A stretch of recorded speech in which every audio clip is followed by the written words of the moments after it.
So I started software when I was 20 years old, pursuing my computer science degree at the University of Houston.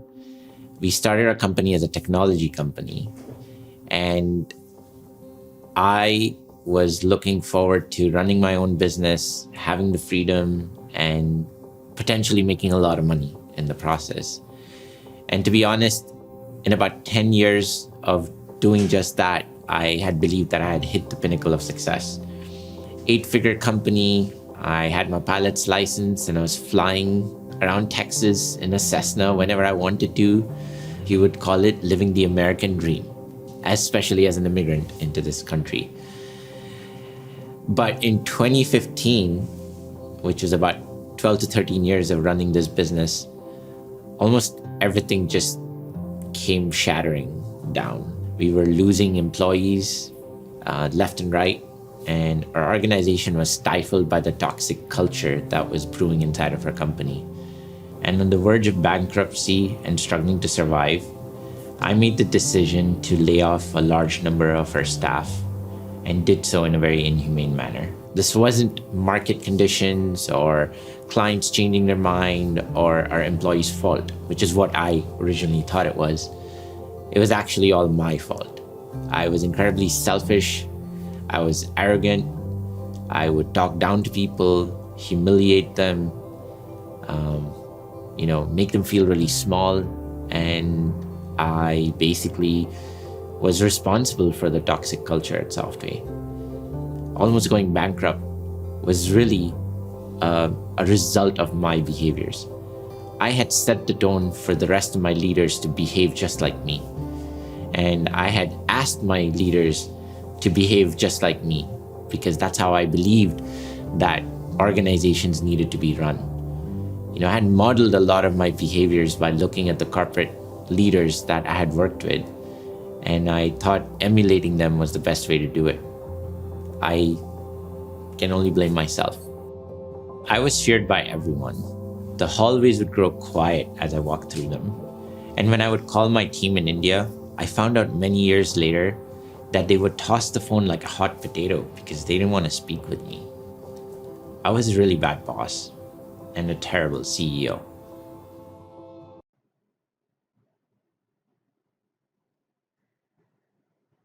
Welcome for our final session for our E3 Leadership Experience. My name is Renee McCummings, and I am your Learning and Org Development HR partner, and I'm here to bring you our keynote session for the afternoon. Elevate your expectations to build resilience, belonging, and success. As you could see, things didn't look good for Software or for their CEO, Mohammed Anwar. I met with Mohammed to hear the rest of the story. I wanted to hear what he did to turn things around, how he made the very intentional decision to change his own behavior and change how he did business. And all of this ultimately led to the transformation of his organization. Let's tune into the conversation.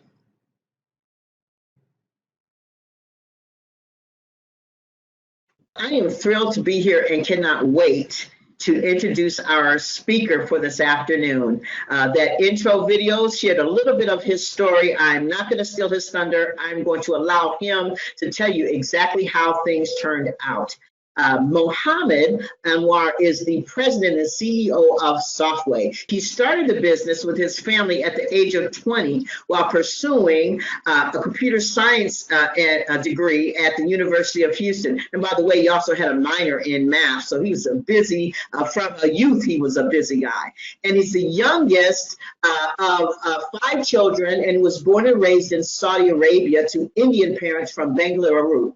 He attended high school in Kansas and then moved to Houston for college. When Software began in 2003, it was a small company, and they were creating websites for merchants in the Houston area. Well, the company has now grown to a business to employee. I like that concept, to a business to employee solutions company, and they offer a culture as a service. I think I might steal that. And through their software leadership experiences, they've got culture plus digital products, technology, internal communications services, the clients all over the globe. And the company now has gone to over 200 employees, again, with offices in Houston and in Bengaluru. Now, Muhammad lives in Sugar Land, Texas. He's got a lovely wife, and who is a 5-time Olympic medalist. She's a springboard diver, originally from Russia, and 2 beautiful children. He spends his spare time enjoying fitness and watching college sports. He's been really busy in the last year, and he, along with some of his leadership team, have co-authored an Amazon, Wall Street Journal, and US Today bestseller. The book's titled Love as a Business Strategy, Resilience, Belonging, and Success. Mohammed, welcome, and thank you so much for joining us for our E3 Leadership Experience. Thank you, Renee. It's a pleasure to be here. Thank you for inviting me. Well, I tell you, we're going to just dive right in because we want to hear more about this story. So the opening video, it may have shed a little questionable light on how things were going for you as the CEO of Softway. But I've been reading the book. Your book, totally caught up in it, and I'm wanting to know, how did you turn things around? So could you tell us a little bit about those first steps, kind of the beginnings after you realized that you needed to change? What led to that transformation as a leader? So once I had a moment of introspection and realized that I really didn't care for my team. I realized that I needed to change, and I needed to change my selfish attitude to that of becoming a selfless leader who puts others' needs before my own. But I had to put it into motion. I had to put it into practice. So I started to do anything and everything I could to serve my team, or things that I would generally delegate to people. I began to do it myself. I tried to make sure I wouldn't ask anybody to do something I wasn't willing to do myself. I started to play various roles to support my team, but also because our company was in such a deep financial situation where we almost were bankrupt, I knew I needed to do much more as well. So I decided to sell my home that was fully paid off and put the money in the company so that our team could have access to payroll. I also sold a fancy car I should have never had. I did not take a paycheck for 8 months in all of 2016. And as I mentioned, I began to do everything I could to make sure I could serve the needs of the team and put their needs before mine. And as a result of that, the team was able to see that I was putting a genuine effort and care into the organization. And it wasn't just, words, it was actionable steps that I was taking. And soon they started to believe in the organization and have faith. And they started to show up to work to try and make sure they were there to fight for Softway beside me. And they started to do things for me that I never expected. Some of them took pay cuts on their own. Some of them started to begin their selfless acts. Some of them did not even file a single reimbursement in all of 2016, forgo their commissions and bonuses. Wow. And they began to support each other, their coworkers and each other, and including me. And, I saw the whole culture transform, and they started to do things that I never expected. And so ultimately, I think what started with me in terms of having that realization, which I should have had long time ago, but I didn't. But ultimately, as a result of that, I think everybody else also saw that they could do more as well. And so the whole organization started to rally together, support each other, care for each other, love each other. And ultimately, not only did we survive, but we began to thrive as a result of our culture transformation. Wow. Wow. What struck me when you said that people didn't even request reimbursements, that's where you say that, you're really a part of the team. You know what I mean? That it is a true we, quite a transformation. Yeah.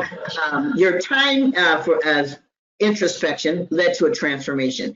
And first of you, okay, then you as a leader, and then also it spread to the whole company. So take a few minutes, if you will, to tell us about the elephant in the room, okay? Because when you first hear the title, love is a business strategy, I know people are scratching their head wondering, what is that really about? Yeah. Could you take a minute and talk more about what that means, love as a business strategy, and how leaders kind of put love to work in their workplace? Sure. So you're right. The first time we, introduced the, concept of culture of love or love as a business strategy, people are usually, very skeptical, and especially I think HR folks get really frightened.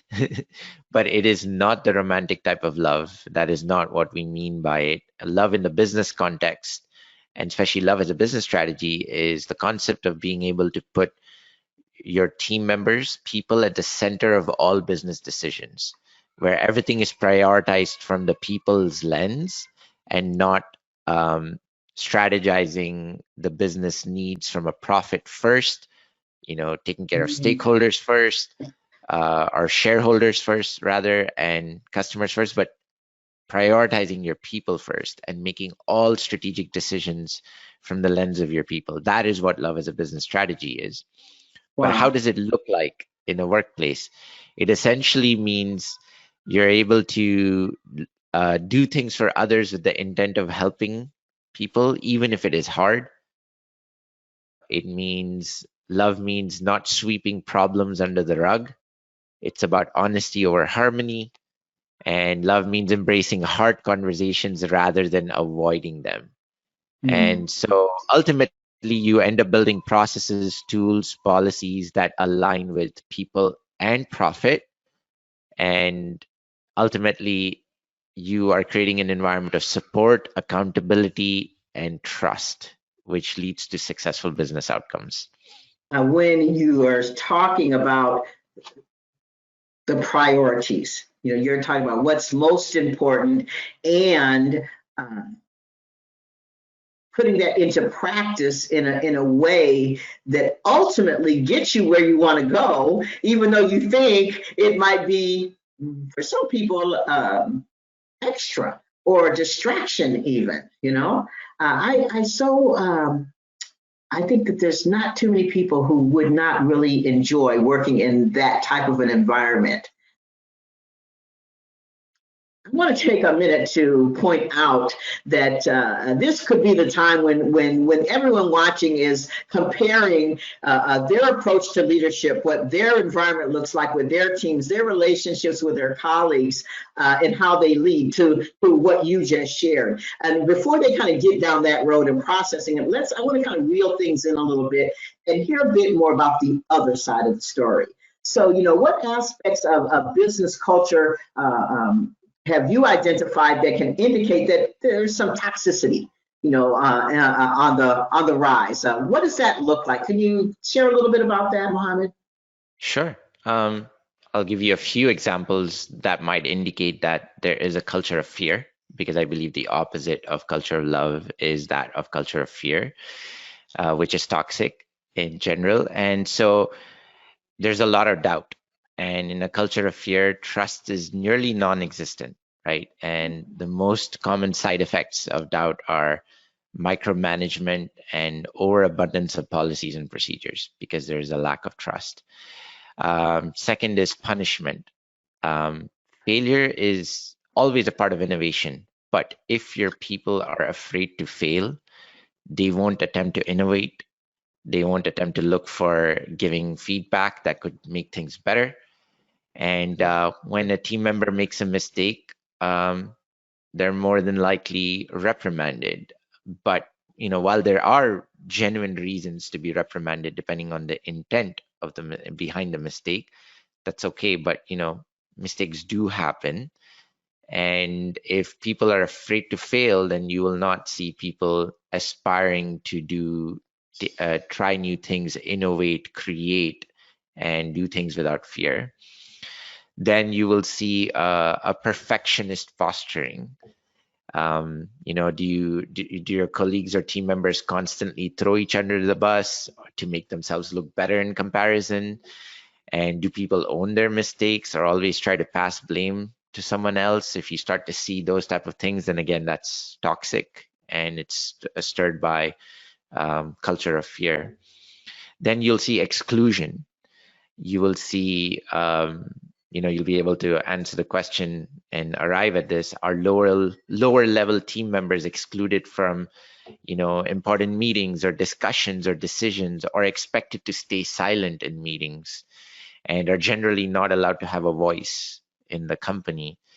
And so that's when hierarchy seems to be far more important than inclusion.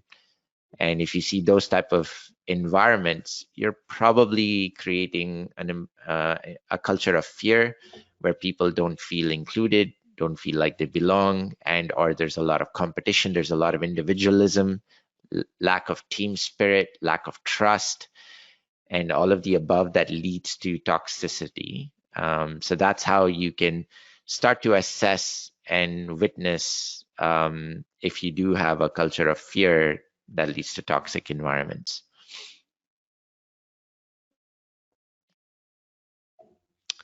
I am unable to hear you, Renee. That's because I muted myself. I figured, we have to have at least one time in every session where someone says, "You're muted." Yes. Thank you for that. So do us me a favor. Would you share an example maybe of something that actually happened, with your company that demonstrated that? Sure.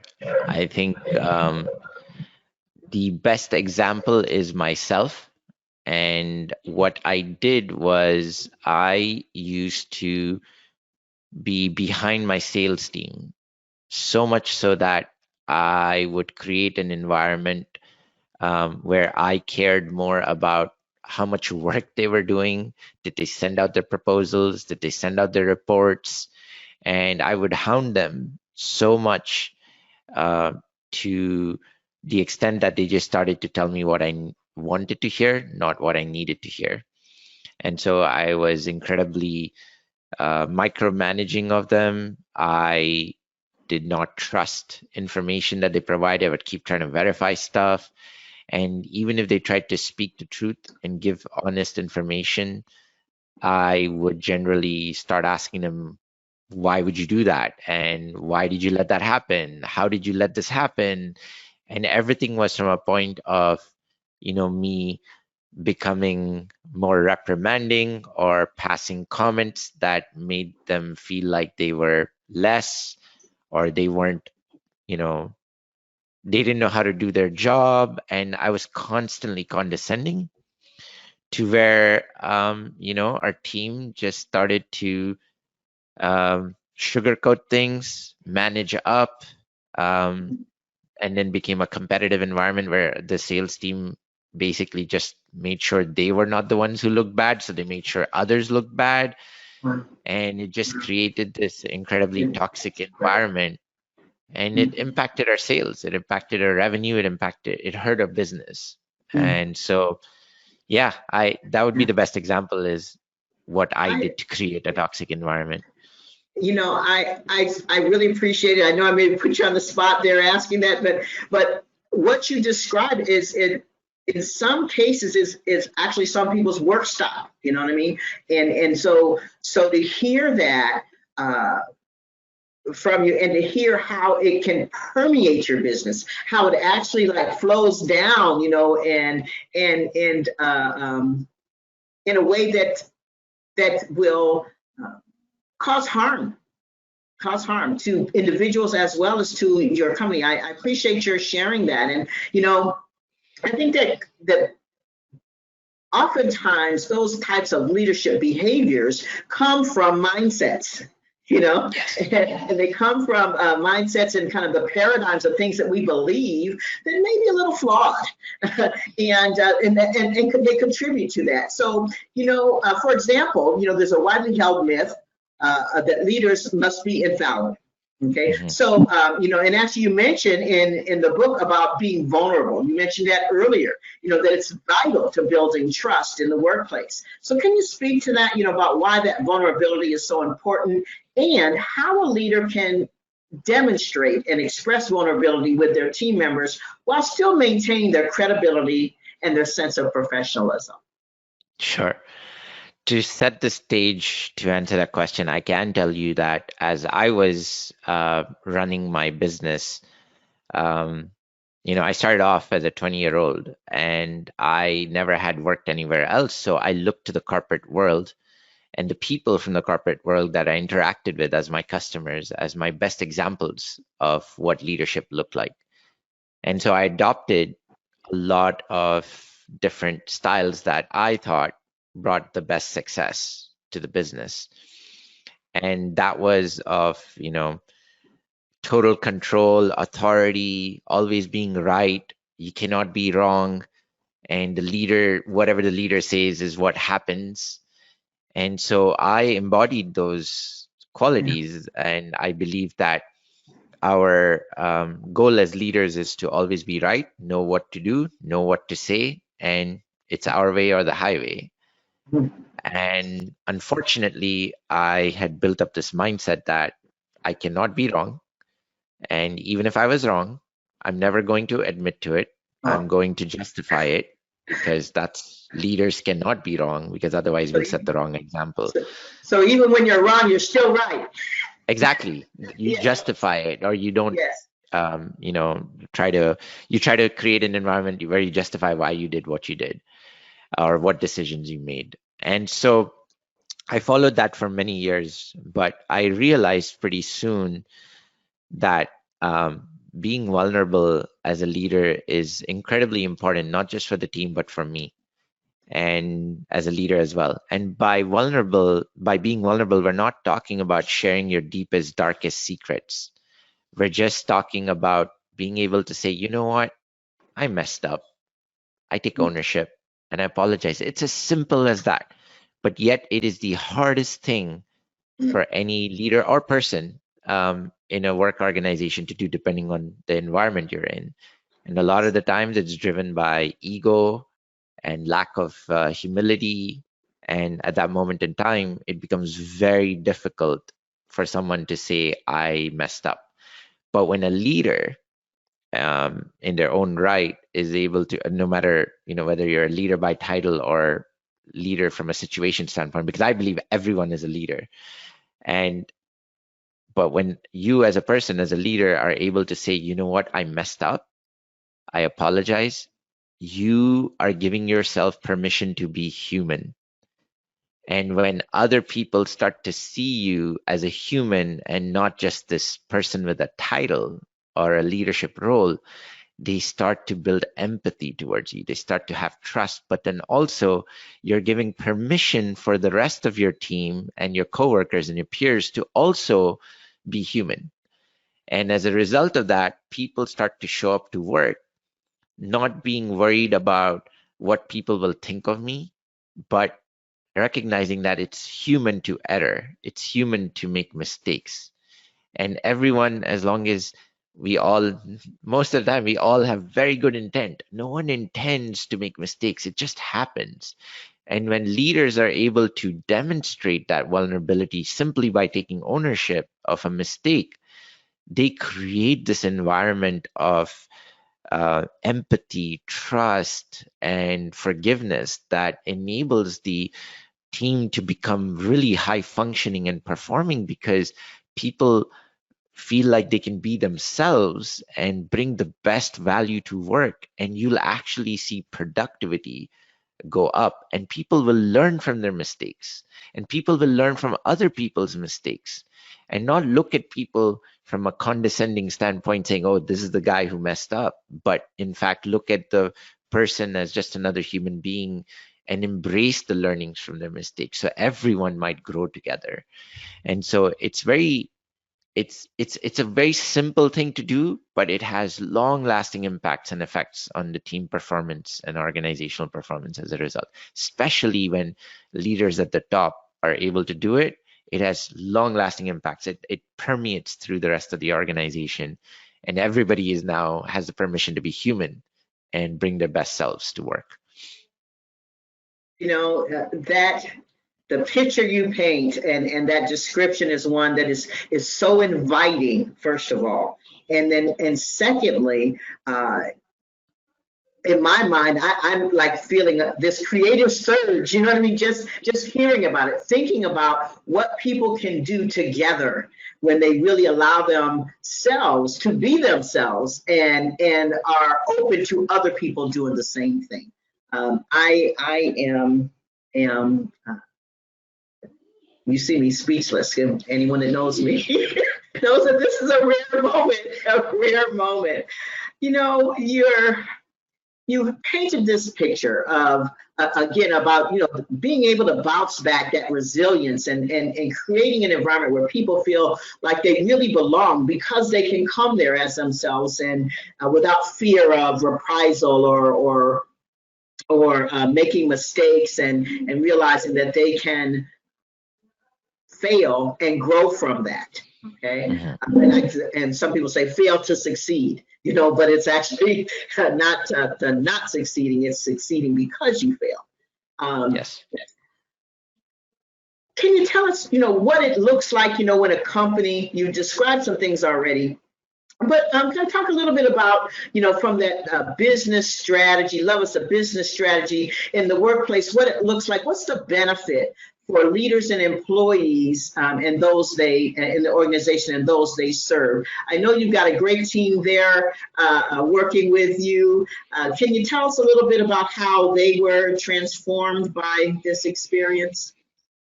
Sure. So I think there's this misconception that strategy and culture don't go hand in hand, and business decisions have nothing to do with behaviors and our culture.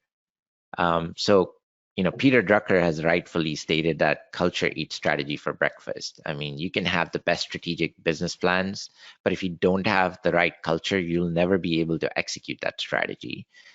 And so the key is behaviors, how we set expectations of people to behave. And there are 6 pillars, and which we indicate in our book as the 6 pillars of culture of love. And in that, the 6 behaviors that the team and the organization has to demonstrate are: number 1, inclusion. And inclusion isn't just about giving people a seat at the table, but actually making space for them to have a voice at the table as well. And by that, we don't mean including just from the visible differences that we see, not just what we can see in terms of the physical differences. We're not just talking about race, gender, ethnicity, but we are talking about even the things that are invisible. All of us have different ways of thinking. All of us have different ways of how we manage time, what is important to us, what is not important to us. And there are a lot of invisible things that people bring in terms of what is unique to them. And so we have to be inclusive of all of the elements of diversity and not just the physical differences. And then second behavior that the organization must experience is empathy.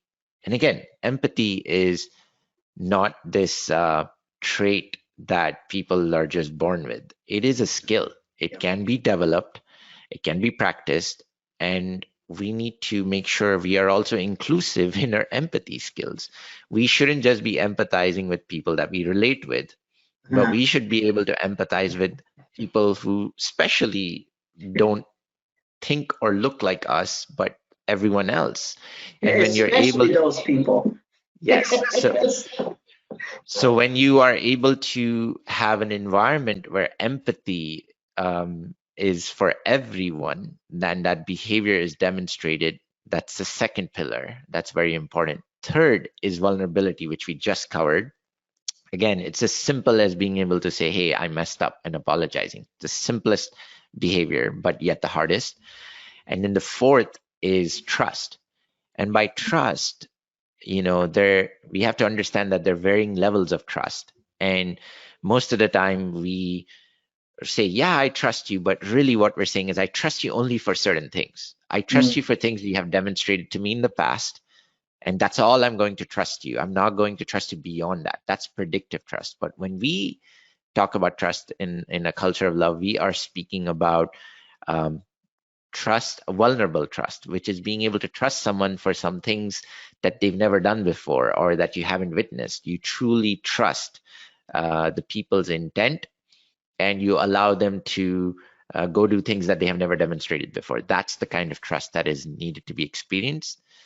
Fifth is empowerment.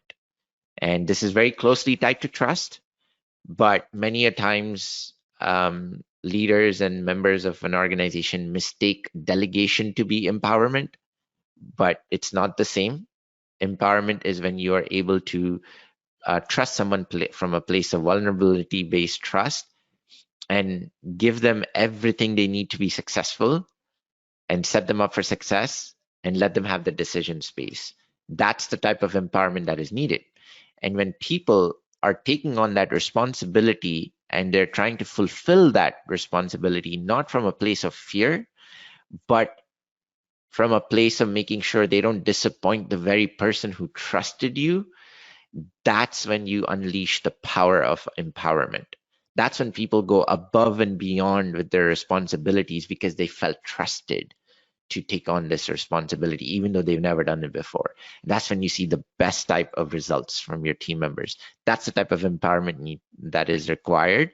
And then last, but probably the most important and yet not spoken in any corporate environment, is forgiveness. We are all human.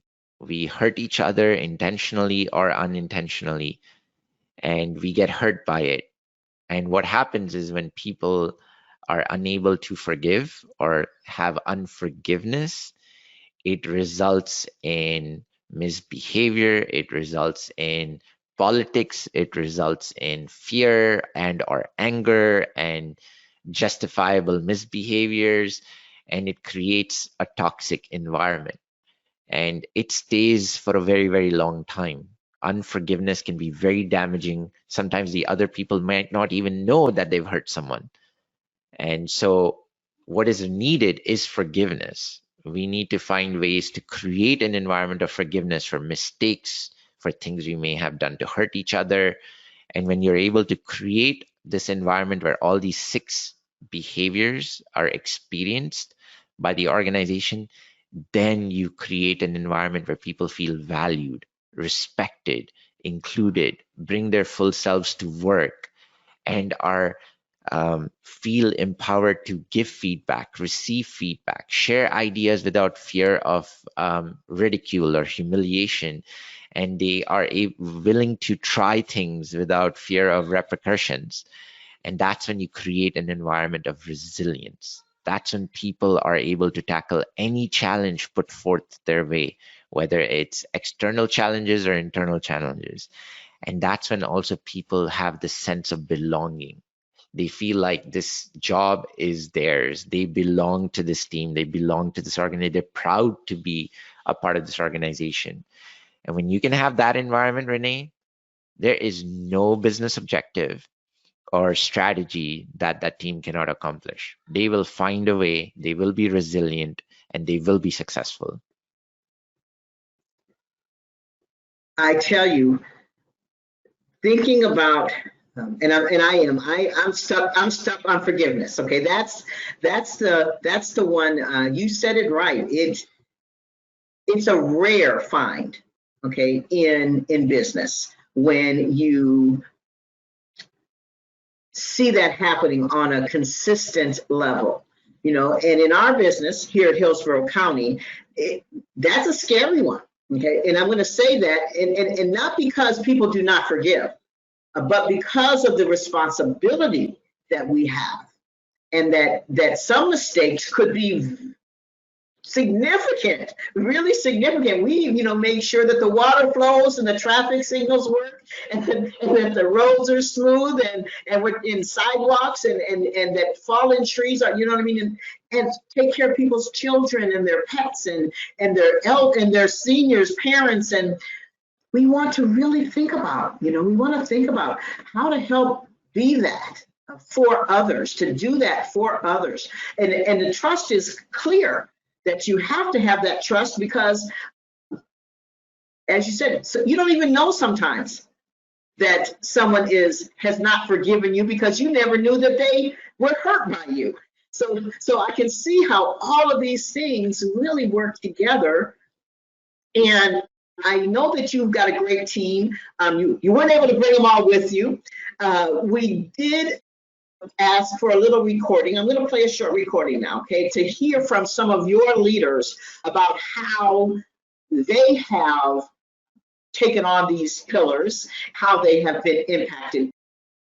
I joined right before Muhammad started transforming. And what was interesting is that he had a reputation of his reactions to either bad news or controversial or difference of opinions. And I had a colleague come up to me in private and said he disagreed with something that Muhammad wanted to do. And he wasn't sure how to approach Muhammad, and he was actually nervous. He wanted me to go and carry the message to Muhammad because he felt Muhammad might not react the same way. I counseled him and said, I don't think that you're giving Muhammad a fair shot. I think that you should take your feedback or your idea and just let him react. I promise he's probably not going to do what you think he's going to do. After building up that courage, he set up that meeting, had that conversation with Muhammad, and Muhammad did the exact opposite of what he expected. He thanked him for the idea. He actually championed the idea and moved forward with the idea. And that person came back to me and said, oh my gosh, Muhammad has changed. Like, I would have never expected him to react the way he did. I committed to becoming a vulnerable, empathetic, and trusting leader. I tried to create a circle of safety where people could learn and grow from their mistakes. I wanted to also make sure that there was an environment of forgiveness. And by doing that, we were able to create an environment of belonging and inclusion. And we began to notice that as we treated each other as humans, we began to do better work. It unlocked something in us, something more creative, something more inspired. And it was almost like as we treated each other better with allowing people to speak in conversations and meetings, bringing more creativity to the conversations that we were having, our clients were seeing it going, we want more of that and that and that. This journey has no destination. It's a permanent state of transformation. And I still strive to make sure that I can continue to be a leader that our team can constantly rely on to know that I will always do the right thing. Over time, I was able to gain the trust of our team. And other leaders at Softway began to introspect on their behaviors too. And so they joined me in our journey to serve our team. It took me a while to be able to receive feedback in a way that was really welcoming to the other person. But when I got there, I realized what I was missing. I realized that feedback was all I needed to grow. And Muhammad was very instrumental in making sure that I was receiving feedback, but also continuing to get feedback. And even today, he's somebody that I look to give me feedback as often as possible. I still have blind spots around how I'm really arrogant at times and I'm really overbearing and I can micromanage very easily. But luckily, what's different now is that I have an environment where people will directly give me that feedback and they'll let me know and they'll check me on it. And I'm really grateful that that's the kind of growth we've built around the culture now. To spread this new culture at Softway, we began to communicate transparently, host retreats and trainings so that everyone may go on their own behavior change journey. And as a result, our culture began to thrive. People began to care for each other, support one another, and that resulted in our business picking up. We not only ended up surviving almost a near closing down of Softway, but we ended up thriving to where we were able to triple our revenues, increase our account size from 6 figures to 7 figures, and most importantly, our attrition dropped to 13% from what it used to be at 30%. People began to show up to work with their full selves and did great work. When you build an environment where everybody helps hold each other accountable, and you know that it's a space where everyone knows it's okay to mess up, but also okay to call each other out, you open up all these new avenues for others to help you through feedback and helping you understand yourself better and better in ways that you could never do on your own. And so there's just this real power in doing this as a group and as a team. When you start trusting people and you empower them, often they go above and beyond to do the things that need to be done because they don't want to disappoint you and they care about the work they're doing, and you're growing and developing them as you're going along. So overall, we're just more productive. We're closer as a team. We're able to, call out when things aren't exactly, when you don't know what you're doing, and we can help each other brainstorm, work through it. And so it's just overall a greater work environment, I think. I can see from your team that they have truly embraced this love as a business strategy. I could even hear in their comments where the different pillars, have stood out for them, particularly when he talks about he had blind spots. Mhm. The gentleman is talking about he has blind spots, and I think that that's something that we all fall prey to. We have things that we don't see about ourselves until someone helps us. And I say it that way on purpose. Someone helps us to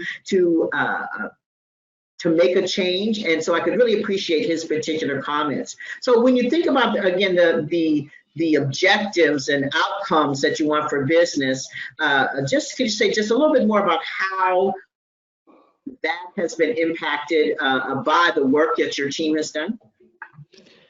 Oh, absolutely. So I think, the team's members' ability to be self-aware of how their behaviors also impact the environment and the results of the business has been, foundational in improving the business outcomes for our business, right?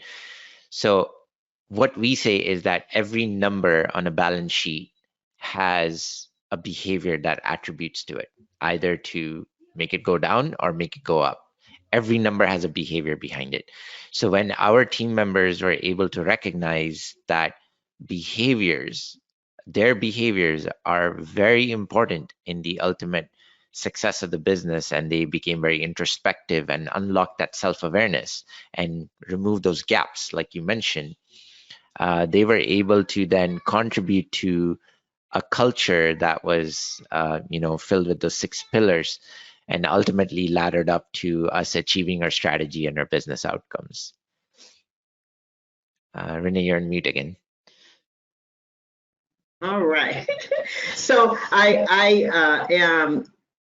am glad to hear that, because at the end of the day, we are here, all of us, to provide a service of some type to our clients. In Hillsborough County, of course, it is our residents and, of course, our internal clients, each other.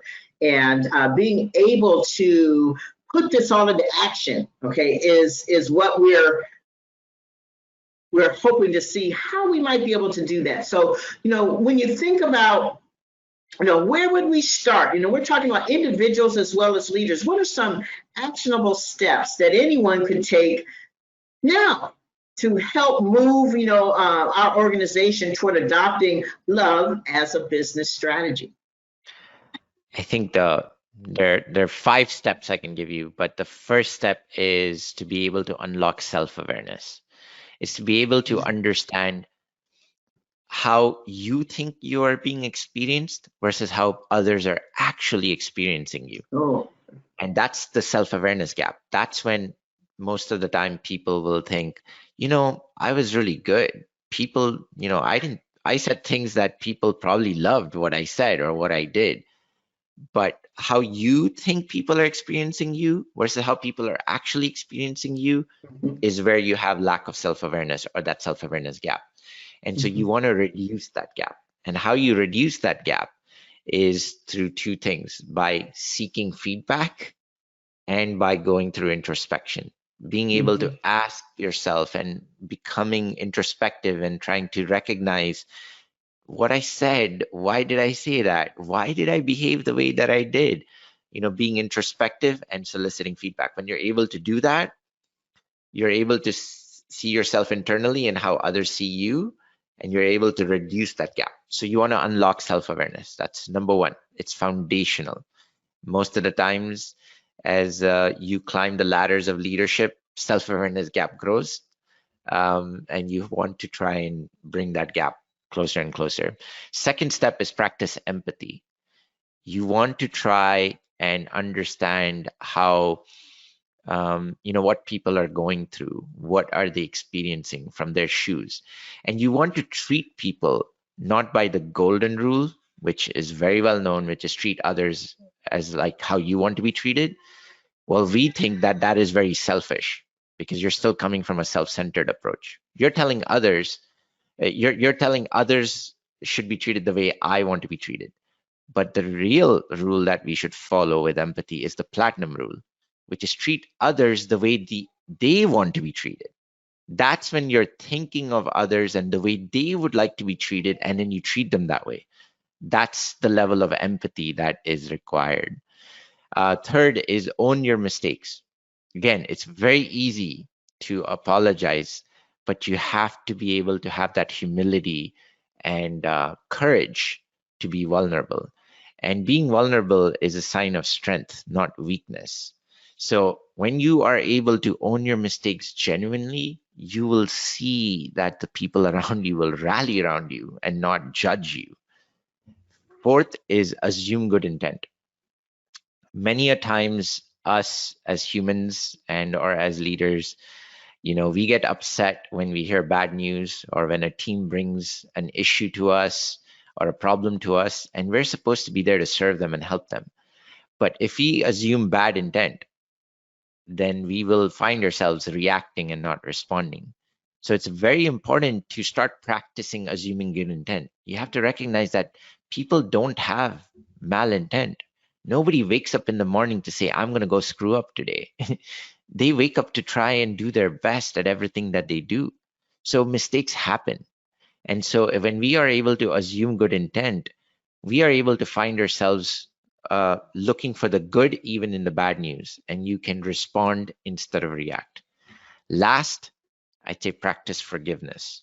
It is very hard sometimes to forgive those that have hurt you, and especially if you don't even know that they've hurt you, but we must find it in our heart to be able to forgive. And some of the best ways to forgive those that have hurt you and without expecting an apology from them is to serve the very person that have hurt you. Because when you're able to do that, even with the simplest of things like smiling at the very person that has hurt you, or asking them how their day went, or bringing coffee for someone that has hurt you, you will find in your heart to build empathy for that very person, and you'll find yourself being able to easily forgive. But that is very important, because if you are unable to forgive the very person who has hurt you, you are imprisoned, not them. And so it's really important to find ways to forgive one another. And we do hurt each other at work, like I said, intentionally or unintentionally. And so when you're able to take these 5 steps, you can start building this environment where you will feel so much better coming to work every day, and you will create this culture of love and support for one another that has huge ROI for your business. So those are my tips or actionable steps. Wow.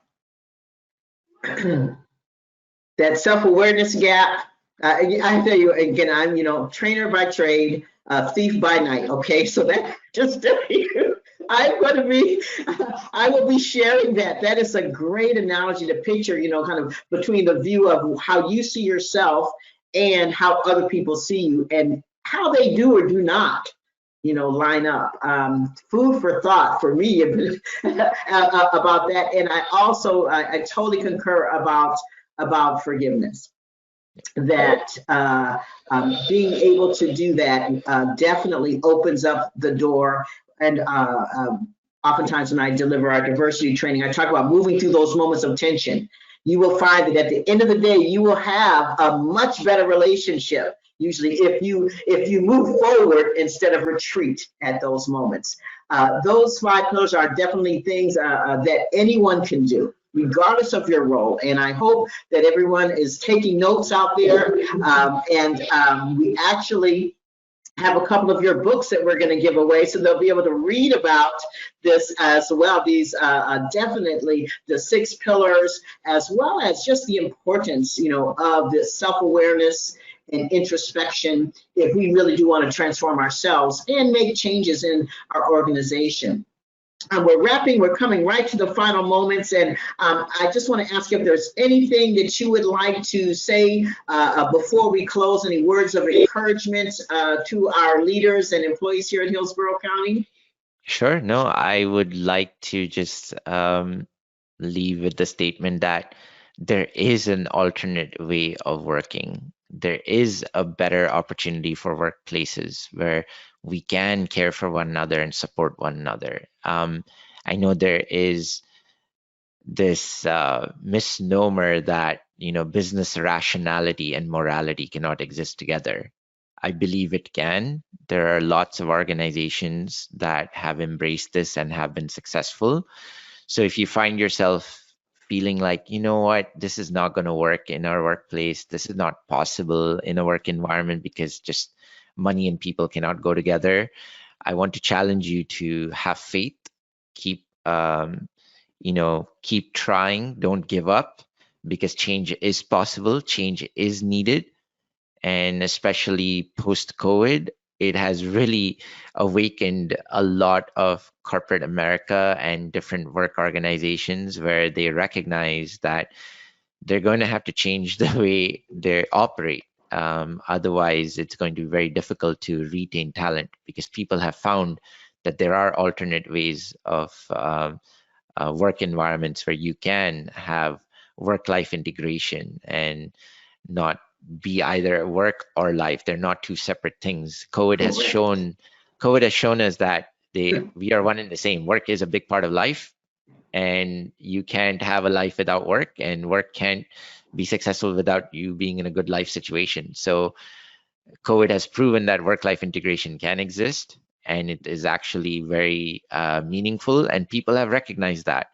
And corporate America is waking up to this, and they are also recognizing that they have to change. They have to change the way they operate at workplaces. So, but you know what? Each and every one of us have a role and responsibility in changing our culture, changing our work environment. And it starts with you. Don't wait for your leaders. Don't wait for your peers. Don't wait for your team members. You can only change yourself, and then you can influence others. So start with yourself. Don't wait for anyone. Everything that we've discussed, these behaviors, every single person can contribute and practice these behaviors. And so that's what I would recommend as my last parting statements. I thank you so much for that. I know that you have a meeting that you have to get to. I first of all, a few months ago, when I ran across one of your short training sessions, who knew that you would be here sharing this amazing information, sharing your heart with us today here at Hillsborough County. We are so grateful to have you here with us, Mohammed. Before you go, I told you we're going to, at our closing a little bit later, we are going to give away 2 of your books. I want you to help us with that. Give us 2 numbers. Pick 2 numbers between 1 and 75. And those lucky folks who are at our closing are going to receive 2 autographed books from you, and actually 3. We're going to have our directors select the 3rd number. So 2 numbers between 1 and 75. I give 6 and 39. 6 and 39. Got it. Yes. Well, I tell you what, with that, I am going to, again, thank you so very much for your kindness and your openness to have a strange person email you and say, hey, I heard your training the other day. Would you be willing to come and speak to our organization? Our whole purpose and mission is to bring back humanity to the workplace. So anything we can do to spread the message, help others, help organizations, We're all about our vision and purpose. So thank you for giving me this opportunity to share our story and hopefully make an impact for you and your organization. We're blessed to have you. Grateful, grateful. I look forward to seeing what other great things you all are doing at Softway, and have a wonderful rest of your day and rest of your year, and greetings to your family and employees. All right. Thanks so much, Muhammad. Bye-bye. Thank you, Renee. I appreciate it. Bye-bye. Bye-bye.